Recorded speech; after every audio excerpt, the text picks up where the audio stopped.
Bonjour, nous y voilà à préparer une autre vidéo pour le cours maths appliquée et analyse du signal. Bien sûr, et ça concerne le groupe AK18. Donc pour cette troisième vidéo, nous allons aborder le chapitre 2 qui a pour titre Développement en série de Fourier. Donc on va passer au cours tel qu'il est présenté sur la plateforme Moodle. Donc on a l'objectif principal du chapitre, c'est comprendre qu'un signal périodique peut être développé en une somme d'une infinité de fonctions en sinus et en cosinus. C'est fondamental. Maintenant, on part vers le début du chapitre. On vous parle de la définition de la série de Fourier. Qu'est-ce qu'il y a de Fourier? Fourier a dit que si on a un signal périodique égal de t, périodique de période t, maintenant t c'est 1 sur S0, c'est fictif, son développement en série de Fourier est alors le suivant. Donc, si yt est un signal périodique, donc on peut l'écrire sous forme de cette expression-là. Vous avez la valeur moyenne, et puis vous avez la somme de fonctions cosinus et sinus. Maintenant, cette écriture-là peut être facilement écrite de cette forme-là. Ici, vous avez k qui varie de 1 jusqu'à l'infini. C'est pour ça qu'on parle d'une infinité. C'est pareil pour le sinus, de 1 jusqu'à l'infini. C'est pareil. Maintenant, cette écriture et cette autre-là sont identiques. Maintenant, pour ces écritures-là, on a défini f0 qui est égal à 1 sur t. C'est la fréquence fondamentale du signal. Puis on a défini A0 qui est la valeur moyenne. Maintenant, A0 c'est la valeur moyenne, AK et BK, ce sont les conditions qu'on appelle de Fourier. D'accord. Maintenant, si on veut calculer la valeur moyenne, étant donné que A0 sur 2 c'est la valeur moyenne, donc autrement dit, si je veux retrouver son expression, il suffit que je prenne cette autre fonction-là, égale à de t, je vais calculer sa valeur moyenne sur la période de t. Maintenant, si je veux démontrer ces expressions-là, qu'est-ce que je vais faire? Sachant que A0 sur 2, c'est la valeur moyenne. Donc, je sais que si je calcule la valeur moyenne de y de t, je vais en principe retrouver A0 sur 2. Maintenant, c'est quoi la valeur moyenne de y de t? C'est 1 sur t, y de t dt. Maintenant, j'intègre celle-ci, je vais intégrer aussi celle-là. Donc, 1 sur t intégrale y de t dt est égal à 1 sur t intégrale. Bien sûr, l'intégrale, je pars de l'intégrale entre moins t sur 2 jusqu'à t sur 2. C'est pareil ici, je vais avoir 1 sur t intégrale de moins t sur 2 jusqu'à t sur 2 de a0 sur 2 plus tout ça dt. Si je calcule cette intégrale-là, je vais retrouver la valeur moyenne de y de t. D'accord? Sachant que le cosinus et les sinus, ce sont des fonctions périodiques sur la période. Après tout, c'est des fonctions périodiques, donc leur intégrale sur la période s'annule. Donc je vais avoir cosinus et le sinus, tous vont s'annuler. Donc il ne restera que A0 sur 2 comme valeur moyenne. Donc c'est une façon d'accéder à l'expression de A0. Et c'est pareil, maintenant si je veux avoir l'expression de AK et de BK, il suffit de prendre, de calculer l'intégrale sur la période bien sûr de y de t, en multipliant ces deux parties-là, les deux parties fois un cosinus pour le AK, et en multipliant les deux parties fois un sinus pour le BK. Maintenant, le sinus pour lequel vous allez faire le produit, c'est celui-ci. D'accord. Bien sûr, en remplaçant K par un L. Et puis, il suffit de calculer l'intégrale des deux parties. Vous allez retrouver AK. Si vous multipliez les deux ensembles, y de t et cette partie-là fois cosinus, et vous allez trouver le BK si vous multipliez les deux parties fois un sinus. Voilà, c'est tout ça. Si vous désirez, si vous êtes tenté par le calcul des expressions des coefficients de Fourier. Maintenant, il y a un petit détail. La plupart des fonctions sont données en fonction de t. Maintenant, il arrive qu'une fonction soit donnée en fonction de x. Maintenant, si on sait par avance que x peut s'écrire sous forme de oméga de t, donc si je veux passer des expressions de A0, de AK et de BK qui sont en fonction de t vers leur expression en fonction de x, il suffit d'effectuer ce changement de variable. Maintenant, si on effectue ce changement de variable, on va accéder à des expressions AK, plutôt A0, AK et BK sous cette forme-là, qui est écrite qui est en fonction de x. C'est facile, vous avez x qui est égal à oméga de t, comme ici vous avez le dt, donc vous allez chercher le dt, donc dx est égal à oméga dt, d'accord. Maintenant, ce qui veut dire que dt est égal à dx sur oméga. Maintenant vous allez remplacer ici dt, vous allez mettre dx sur oméga en faisant sortir le oméga vers l'extérieur. Vous allez avoir ici le t fois oméga, comme oméga est égal à 2pf, et le f c'est 1 sur t, donc je vais avoir le t fois 2pi, au lieu de f, 2pi fois 1 sur t, donc le t va disparaître, je vais avoir ici 2pi. Maintenant ici 2pi, ici vous avez un 2, donc le 2 et le 2 vont disparaître, vous allez avoir 1 sur pi, c'est pour ça qu'on a ici 1 sur pi. Maintenant si vous changez les expressions, les valeurs plutôt de t sur 2 et de moins t sur 2 comme expression ici, vous allez avoir oméga fois t sur 2. En principe, si vous avez oméga de t qui est égal à la période, petit t qui est égal à grand t, vous allez avoir votre période qui est égale à 2pi. D'accord. Mais quand vous avez ici t sur 2, donc vous allez avoir 2pi sur 2, vous allez avoir un pi. C'est pour ça qu'on va faire une intégrale entre 1 sur pi, parce qu'ici là il a resté 1 sur pi. L'intégrale entre moins p et pi de y de x dx. Et c'est la même chose pour le reste. D'accord. Donc vous avez les expressions de A0, AK et BK qui vont s'écrire en fonction de x.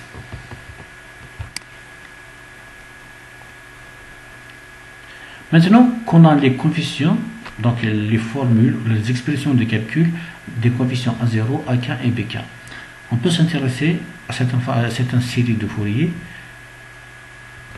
pour les fonctions paires et impaires. Donc en principe, si on n'en tient pas compte de cette parité-là, rien ne changera.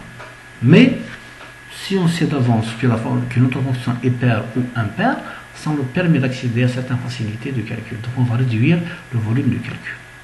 C'est quand même important. Maintenant, sachant que quand on parle d'une fonction y de x, il faut qu'elle soit bien sûr intégrable sur le domaine de définition. Maintenant, si y de x est une fonction paire, donc on peut la caractériser par cette relation-là. Donc on peut dire que y de moins de x est égal à yx, parce que y est une fonction paire. Par contre, s'il est impair, il est caractérisé par cette autre fonction. Nous allons mettre y de moins de x qui est égal à moins yx. Et rien que par ces caractéristiques, on peut accéder à cette facilité dans le calcul des coefficients de Fourier.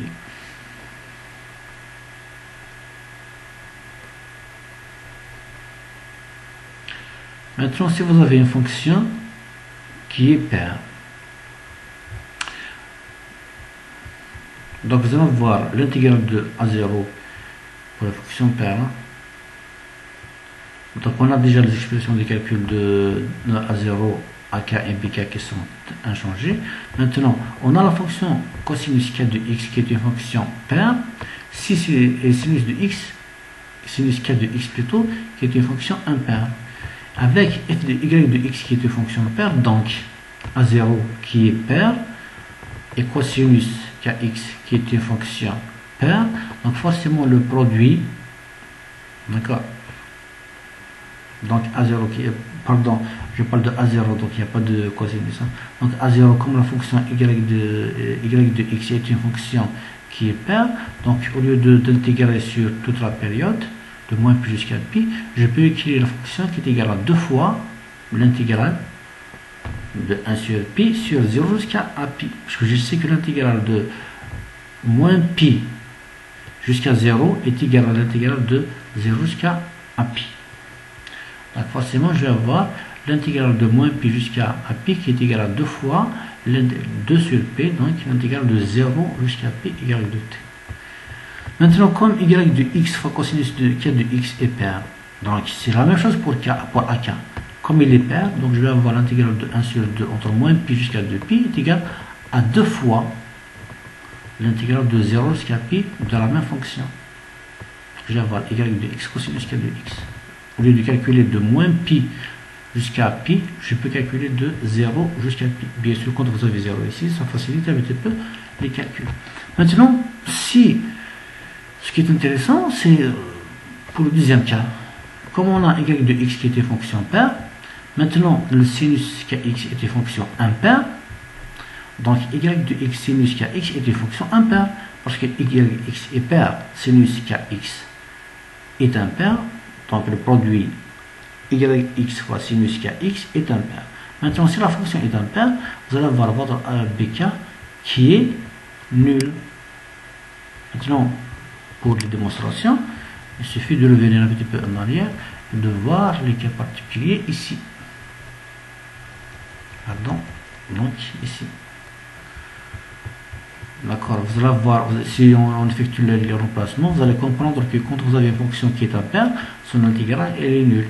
Par contre, si vous avez une fonction qui est paire sur son intervalle de définition, vous allez avoir l'intégrale de double de la moitié de l'intégrale.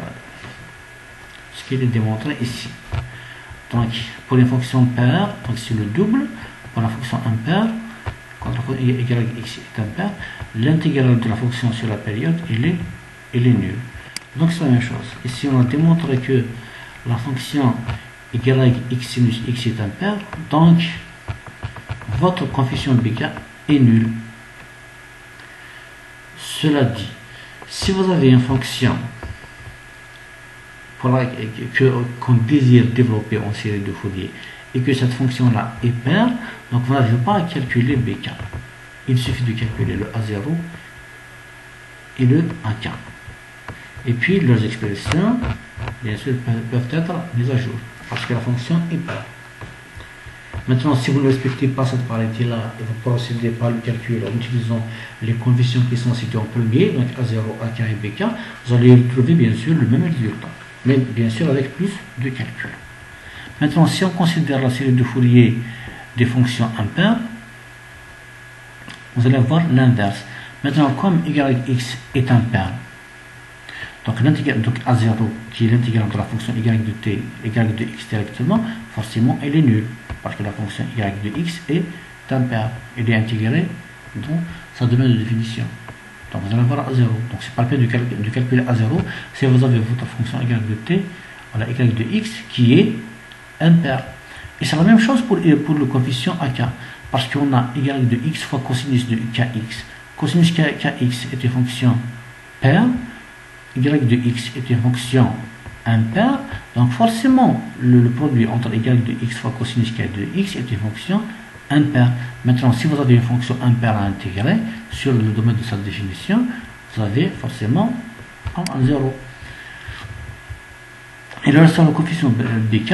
Maintenant, bk, comme yx est impaire et sinus kx est impaire, donc le produit est forcément paire. Si vous avez le produit qui est paire, donc le calcul de bk, donc c'est l'intégrale de fonctions paires, donc va s'écrire sous forme de 2 fois l'intégrale sur la demi-période.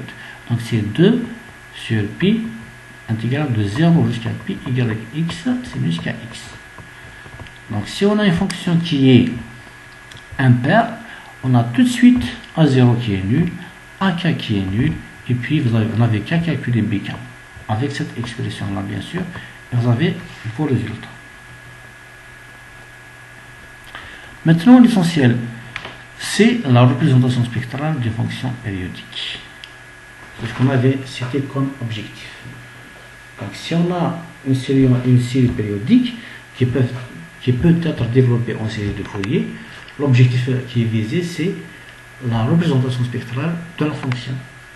Bien sûr, une fonction qui est périodique. Maintenant, on vous donne un exemple de ce qu'on appelle la représentation spectrale. Maintenant, si je prends une fonction continue de ce type, qui est une fonction cosinus. D'accord. Donc, cette fonction sinusitale donnée sous cette forme-là. Sur cette figure, on a un signal avec une amplitude de 15 volts. C'est la valeur maximale. Oméga qui est égal à 200 radians par seconde. Donc la représentation spectrale est donnée par un spectre qui correspond à la fréquence. Donc je vous dirais que je vais lire que ce signal il contient une seule fréquence dont la valeur est 200 radians par seconde avec une amplitude de 15 volts. J'ai 15 volts, c'est l'amplitude de la fréquence que contient le signal. Et cette fréquence-là, elle est de 200 radians par seconde. Donc ici, j'ai représenté le spectre. Donc, combien de fréquences contient le signal? Il ne contient qu'une seule fréquence. Maintenant, si vous avez un signal qui contient deux fréquences, supposons que c'est une autre fonction qui est multiple, vous allez avoir un truc de ce genre, par exemple, et puis qui monte et qui monte. Vous allez dire que la fréquence qui est ajoutée est un multiple de la fréquence qui existe déjà. Donc vous allez avoir forcément une fréquence plus importante et vous allez avoir une impulsion qui va apparaître ici. Donc c'est la troisième fréquence ou cinquième. Il va y avoir encore une impulsion et puis une deuxième impulsion. Si vous avez l'impulsion qui vient de ce côté-là, il est inversé, mais n'arrive pas à annuler cette tête. Donc forcément son amplitude il est inférieure à l'amplitude du premier signal. Donc s'il y a lieu de la tracer, je vais tracer ici par exemple, au niveau du parois, mais avec une amplitude qui est limitée, donc inférieure à la première. Donc j'aurai un signal périodique qui contient deux fréquences. D'accord. Voilà. Maintenant pour le deuxième exemple, vous avez ici un spectre fréquentiel d'un signal. Maintenant, si on se pose une question, combien de fréquences contient ce signal? Maintenant, si on considère qu'à partir de la septième, les fréquences sont nulles, je dirais que ce signal contient 1, 2, 3, 4, 5 et 6 fréquences. Il contient ces fréquences, et pour chaque fréquence, vous avez une amplitude. Maintenant, si je prends la fréquence de rond, parce qu'on parle de rond, tarwa. Donc ça, c'est le rond tarwa. Maintenant, si je veux connaître la fréquence, je prends le rond, je vais le multiplier fois la fréquence fondamentale. Donc celle-ci, c'est la fréquence fondamentale. Donc si vous avez ici 50 Hz, vous avez forcément ici 100, ici 150, ici 200, ici 250, ici 300 Hz. Donc je vais parler d'une fréquence de 300 Hz, d'une fréquence de 250 Hz, d'une fréquence de 200, et ainsi de suite. D'une fréquence de 200 Hz, avec une amplitude qui est égale à sur 2, et ainsi de suite. Donc ça, c'est une représentation spectrale. Maintenant, le spectre d'amplitude. Qu'est-ce qu'on a dit à propos des coefficients de Fourier? On avait parlé de AK et de... On avait parlé de AK et de BK.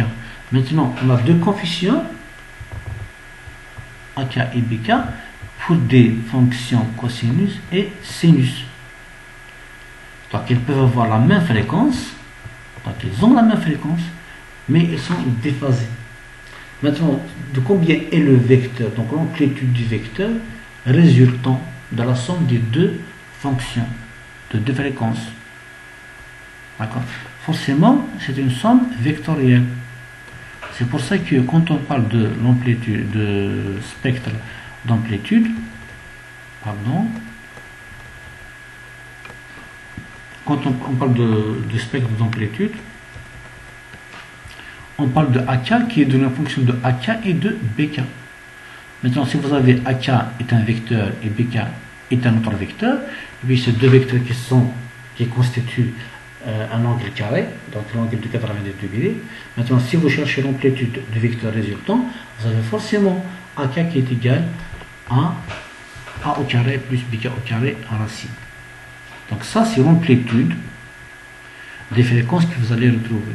Maintenant, les fréquences, bien sûr, sont de rang K. Pour chaque rang harmonique, K est égal à 1, K est égal à 2, K est égal à 3, ainsi de suite, vous allez calculer une amplitude AK. Et ce AK-là, c'est l'amplitude du vecteur résultant de la somme de AK et de BK qui constituent plutôt l'amplitude de la fréquence donnée par le cosinus